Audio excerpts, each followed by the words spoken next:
Happy Death Day is the new Groundhog Day movie, as I call them.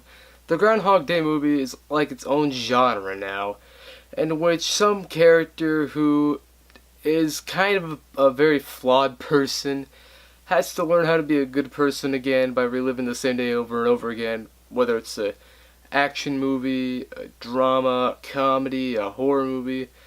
And in this case, this is a horror comedy. And this movie is about Tree, I believe is the character's name. Interesting name, but it's short for Teresa, so whatever. But Tree is a college student who keeps reliving the same day over and over again and keeps getting killed at the end of each day. And then she just wakes up in the same room again, and she has to figure out who her killer is, killed him, while also becoming a better person in the process to end this cycle. Okay, so that may sound predictable, and it is. That may sound like it's a setup for disaster, and in some cases it could be, but what I liked about Happy Death Day is that there's effort put into it. This is not just a generic PG-13 slasher movie. It's just really dull and bloodless. While it is pretty much bloodless, it didn't really matter to me, honestly.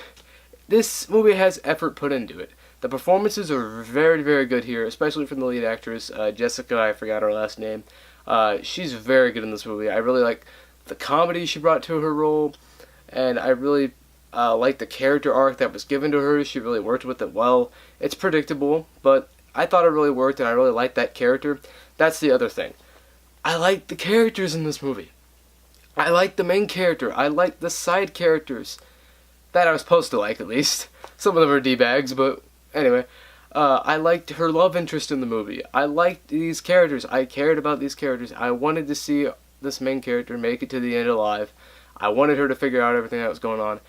And my two biggest things that when someone asks me what makes a good movie, the two biggest things I say are story and characters. And this movie has a pretty good story and pretty good characters.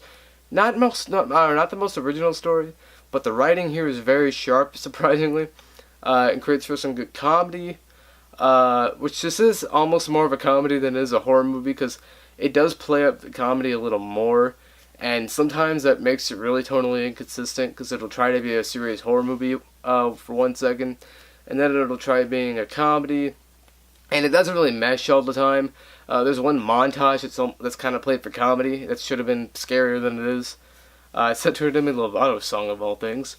But there are things like that in this movie that will irritate people. There's many things in this movie that people will get pissed about. There are multiple endings, which I didn't really care, because I actually felt the multiple endings were warranted.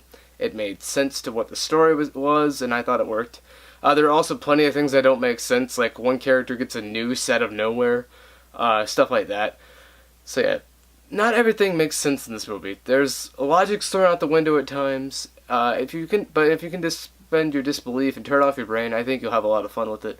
I had a lot of fun with it, because I actually think there's effort put into this movie.